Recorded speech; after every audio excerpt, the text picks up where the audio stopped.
Vamos a profundizar en esta materia. El decreto que establece este estado de excepción acotado para la macrozona sur ya fue publicado por el Diario Oficial. La medida, a diferencia del estado de emergencia, busca resguardar con efectivos de las Fuerzas Armadas solamente las rutas y las carreteras, sin restringir el derecho a reunión y la libre locomoción o tránsito de las personas. Queremos profundizar más en las características de esta medida. Estamos con Claudia Hayes, ella es jefa de carrera de Ciencias Políticas del Instituto de Asuntos Públicos de la Universidad de Chile. Claudia, muchísimas gracias por estar con nosotros y bienvenida. Hola Carla, un gusto, buenos días. Buenos días. A ver, ¿son distintas las características de esta medida que ha tomado el gobierno respecto de las medidas que tomó el gobierno anterior con el estado de excepción? Porque aquí la gran polémica, digamos, o el gran freno que hubo para llegar a este estado de excepción era que este gobierno no quería utilizar las mismas herramientas. Ayer algunos decían, bueno, volvieron a usar las mismas herramientas. Correcto, el estado de emergencia ha sido bastante cuestionado, tiene una historia bastante infame que viene realmente de la Constitución del 25 como ley de facultades extraordinarias. Se usó mucho para la represión de los movimientos de trabajadores, para la represión de la protesta. Gabriel González Videla tiene un amplio historial, digamos, de represión política con el estado de emergencia y por lo tanto es un estado de excepción que incluso fue eliminado en la nueva Constitución. Entonces es natural que el gobierno tuviera ciertas reticencias a utilizarlo. Sin embargo, la declaratoria actual no es distinta en lo legal de las declaratorias anteriores. Es distinta políticamente por estas limitaciones que se establecen en el sentido de que si bien el estado de excepción está en la Constitución del 80 con las descripciones que tiene, que implican la posibilidad de limitar el derecho de reunión y la libre circulación, etcétera, el gobierno ha decidido autolimitarse, digamos, en el uso del estado de emergencia, señalando que solo lo va a usar para resguardar el libre tránsito y no para estas otras funciones. Yo creo que esto obedece a lo que era la voluntad inicial del gobierno de establecer un estado de excepción diferente, que no le diera el comando a un jefe de zona militar, que es otro de los problemas que se han señalado respecto al estado de emergencia.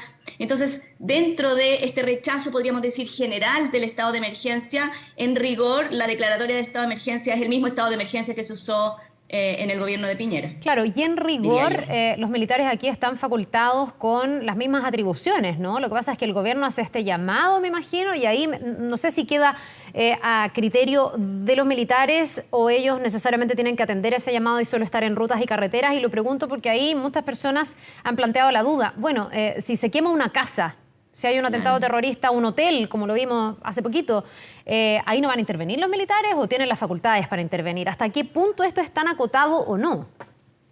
Lo que ocurre es que hay una suerte de incomprensión de lo que significa el estado de excepción. La responsabilidad siempre es de la autoridad civil, de la autoridad política. Y por lo tanto, si bien se nombra un jefe militar de zona, en realidad el mando último y la responsabilidad frente a los hechos que surgen como consecuencia del estado de excepción es del presidente de la República.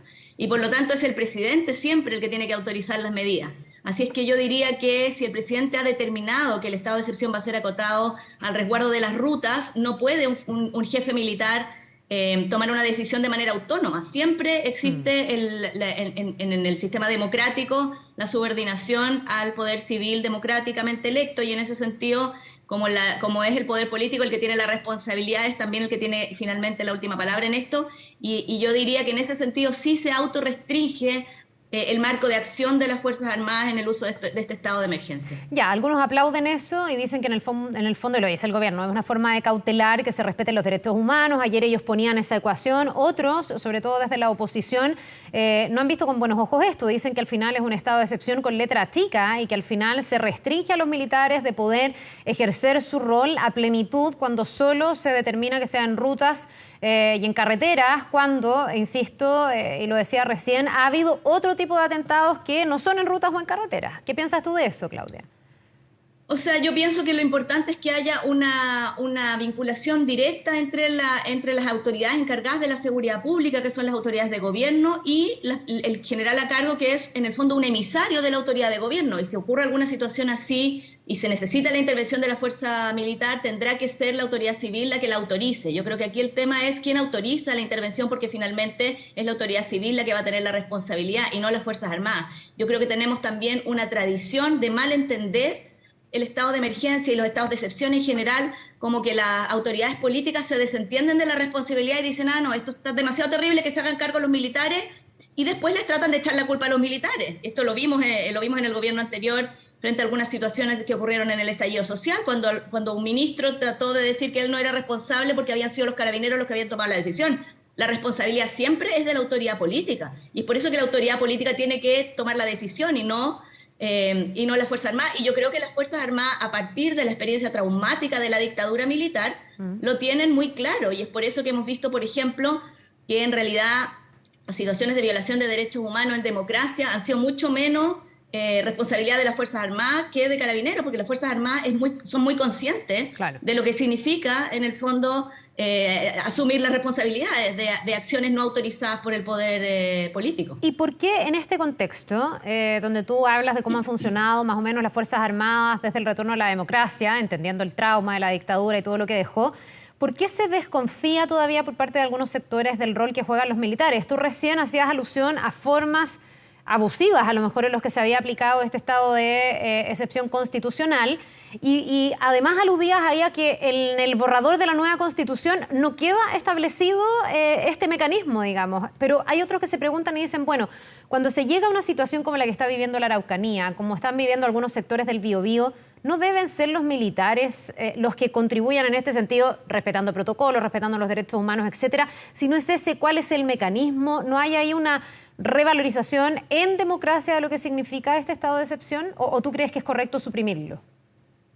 Yo creo que es correcto suprimirlo. Esto es algo que se discutió mucho en la reforma del año 2005 del presidente Lagos, y el problema es que el estado de emergencia aparecía como un estado de sitio chico, como un estado de sitio, el hermano chico del estado de sitio, y se decretaba de manera unilateral por el presidente de la República, por decreto, sin autorización del Congreso, y tenía facultades más restringidas que el estado de sitio. En la nueva Constitución, siguiendo de alguna forma lo que había propuesto en esa época, en el 2005, la centroizquierda, la negociación por parte del lado de que en ese momento encabezó José Miguel Insulza, esa negociación buscó suprimir el estado de emergencia porque se entendía que no había una causal diferente. Lo que pasa es que involucrar a las Fuerzas Armadas en tareas de orden público tiene problemas conceptuales que tienen que ver con la proporcionalidad en el uso de la fuerza, la idea de personas que son entrenadas para tratar con enemigos y no con ciudadanos, y por lo tanto las tareas de orden interno deben ser de fuerzas de orden interno. Ahora,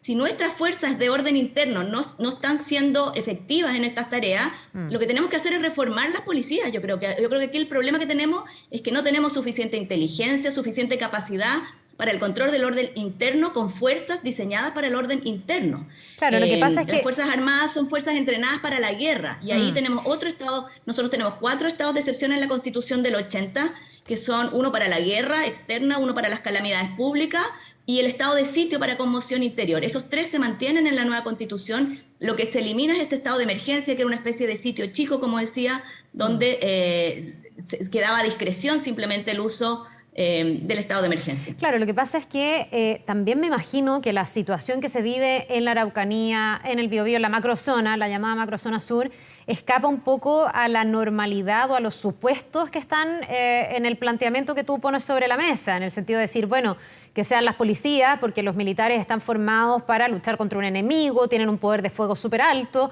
Pero el tema es que también hemos visto que en la Araucanía hoy día están operando grupos que están teniendo una capacidad de fuego que pareciera estar más o menos equiparada, no digo que a plenitud con una fuerza militar de un Estado, pero en el fondo se han mostrado que tienen armamento militar, se han mostrado que tienen un nivel de organización, que tienen un nivel de entrenamiento. Entonces, para este tipo de situaciones que escapan de lo normal, no es una buena herramienta el estado de excepción constitucional, y si no lo es, me pregunto cuál va a ser en el caso de que esto no exista, porque para este gobierno no hubo otro camino. Finalmente trataron de llegar a otro camino, pero no existió ese otro camino, no estuvo el acuerdo político. Entonces, inevitablemente, tuvieron que terminar recurriendo a una herramienta que hasta el día de hoy no les convence. Lo dijo anoche la ministra del Interior, no les convence el estado de excepción, pero vieron que no había otra alternativa.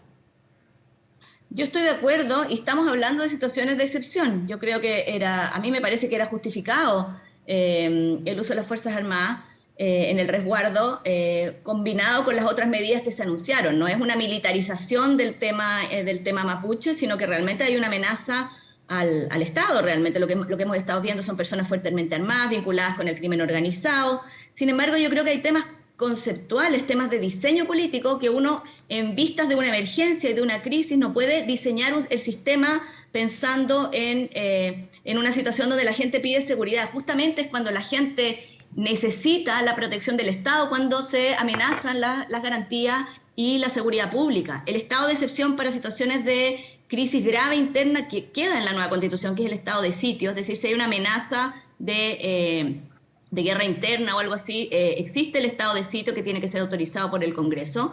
Y si no, yo creo que es necesario fortalecer los mecanismos de control interno, pero estoy de acuerdo que esta es una situación delicada, que no era fácil la decisión, y creo que es importante tener a la vista que cuando se diseñan los mecanismos de excepción constitucional y el rol de las Fuerzas Armadas en el orden interno, hay que tener a la vista la experiencia comparada, lo que ha ocurrido, por ejemplo, con la militarización del combate al narcotráfico en otros países de América Latina, que ha llevado efectivamente a graves violaciones de derechos humanos. Entonces, hoy día que tenemos una Fuerza Armada en la que, bueno, yo diría que la mayoría de la gente confía bastante, no está la sensación de que los militares ahí van a empezar a violar los derechos humanos. Sin embargo, ¿hacia dónde nos lleva eso pensándolo desde el diseño institucional y no solamente desde la emergencia que estamos viviendo hoy día? En otros países esto ha llevado a situaciones de descontrol en el uso de la fuerza, de la violencia, de desproporcionalidad en el control del crimen organizado, que no digo que no haya que enfrentarlo con la mayor eficacia posible, pero no con las armas de la guerra. Yo creo que es importante mantener la diferencia entre el combate de la guerra y el combate del crimen interno, por muy grave, digamos, que sea el crimen interno. Ahora, desde el punto de vista de ese diseño institucional, ¿qué otras herramientas le queda al Estado, a este gobierno o a cualquiera que esté gobernando para enfrentar un problema como el de la Araucanía, que, insisto, sale de los cánones habituales y tiene incluso expresiones que uno se pregunta si en el fondo se están tomando con el peso? O sea, aquí hemos tenido a Héctor Yaitul, líder de la CAM, haciendo un llamado abierto a la resistencia armada, digamos. Entonces también uno dice, bueno, el gobierno ya anunció que va a hacer una querella. Ayer la ministra del Interior decía, bueno, son declaraciones. Algunos dicen, no es declaración, es una declaración de guerra. No sé cómo lo interpretas tú, estoy poniendo aquí las distintas sensibilidades sobre la mesa. Entonces algunos dicen, ¿cómo responde el Estado de manera proporcional y de manera justa a declaraciones que llaman a ese tipo de enfrentamiento contra el Estado? Yo creo que las declaraciones de Yaitul son gravísimas y creo que la actitud que ha tenido la CAM y otras organizaciones que se atribuyen, digamos, atentados completamente inaceptables en el marco de un Estado de Derecho son gravísimas. Y por eso creo que es importante tener mecanismos de inteligencia y mecanismos que permitan desarticular estas organizaciones y también conocer un poco mejor su vinculación con el crimen organizado, con otras, porque está claro que hay una vinculación entre la violencia en esa zona y temas como el narcotráfico, el robo de madera y otras redes criminales. Ahora, no se puede subsumir el conflicto entre el pueblo mapuche y el Estado de Chile a estas acciones criminales. Ahí, junto con estas acciones criminales, que creo que tienen que ser enfrentadas de manera drástica, hay reivindicaciones legítimas del pueblo mapuche que han llevado a un enfrentamiento con el Estado, donde el Estado ha violado los derechos humanos de los pueblos originarios, ha generado traumas en los niños. O sea, también hemos visto esa otra dimensión. Entonces yo creo que es un tema tremendamente complejo que tiene que ser abordado en estas dos dimensiones. No se puede decir que todos son criminales ni tampoco se puede decir que no importa que quemen los camiones o que estén amenazando al Estado de Chile por la causa mapuche. Realmente la vinculación... ¿Perdón? Totalmente de acuerdo, pero es que en el fondo no quiero mezclar las dos dimensiones, precisamente por lo mismo, y en el fondo tú tocas la dimensión del conflicto, de la deuda estructural del Estado de Chile con el pueblo mapuche. Quisiera dejarlo un poquitito como entre paréntesis o guardada, digamos, para seguir profundizando en este que tiene que ver al final con la contingencia, con la emergencia de cómo retomar el orden público y la seguridad, que es lo que ha motivado esta decisión del gobierno. Porque tú me decías, esto es gravísimo y el Estado, en el fondo, debiese actuar. Tú me hablas de mayor inteligencia, me estoy refiriendo a las declaraciones de la CAM o todas las reivindicaciones de grupos que terminan adjudicándose estos atentados que son terroristas. Mi pregunta es, ¿eso no se hace y no se persigue a estas organizaciones porque no hay la convicción de que lo sean, porque no se ponderan de esa manera desde el gobierno de turno, o sí, o porque faltan las herramientas? Algunos analistas han dicho, lo que pasa es que aquí el Estado debería considerar las asociaciones ilícitas terroristas y de esa manera comenzar a perseguirlas. ¿Por qué no se da ese paso? ¿Hay algún impedimento para eso? ¿O la conceptualización es otra? Yo creo que son temas relativamente nuevos. O sea, yo creo que la distinción entre organizaciones que quieren simplemente enfrentarse al Estado con grupos armados y las reivindicaciones legítimas de los pueblos originarios, lamentablemente es difícil disociarlas completamente porque justamente estas organizaciones armadas usan la causa mapuche como parte de su agenda política, para presentarse como grupos políticos y eso y para buscar legitimidad también en sus reivindicaciones, incluso acciones criminales que tienen simplemente fines económicos, como el robo de madera, pueden estar usando el argumento de la causa mapuche como un elemento legitimador. Entonces es muy difícil realmente, tanto desde el punto de vista de cómo enfrentar esto, como desde el punto de vista de la opinión pública, separar de manera radical estos dos temas. Que como tú dices, estoy de acuerdo, hay que separarlos porque son temas distintos. Pero lamentablemente lo que hemos visto en el pasado es que el combate a la delincuencia se ha mezclado con el combate a las reivindicaciones de los pueblos originarios y hemos tenido como consecuencia situaciones muy graves de vulneración de derechos de personas de los pueblos originarios. Tuvimos el montaje de la policía, hemos tenido varios montajes de la policía en la zona. Entonces hay una situación muy compleja del rol del Estado que contribuye a la ineficacia para enfrentar este problema. Si tuviéramos una policía legitimada, que funciona bien, que hace esta distinción, digamos, entre el respeto a los derechos de las personas y a sus demandas y el combate al crimen, no estaríamos en este problema. Entonces yo creo que parte sustancial del problema que estamos viviendo es la connivencia que ha habido de las policías con violaciones de derechos humanos. Realmente creo que eso ha hecho muy difícil el combate a las organizaciones criminales que están funcionando en la zona. Bien, pues Claudia Hayes, jefa de carrera de Ciencias Políticas del Instituto de Asuntos Públicos de la Universidad de Chile, muchísimas gracias por habernos acompañado. La mirada estaba puesta en esto, ¿no? En la coyuntura, en el estado de excepción. Hemos hecho muchas entrevistas y nos quedan quién sabe cuántas otras, muchas más, para abordar el tema de fondo, que es muy complejo. Esto también se acompañó con una agenda que busca el diálogo, que busca también la recuperación de tierras. Vamos a ver hasta qué punto todo esto puede funcionar para ponerle fin a un conflicto que está ahí abierto, una herida abierta. Muchísimas gracias, que tengas una buena jornada. Muchas gracias, Carla. Nos vemos.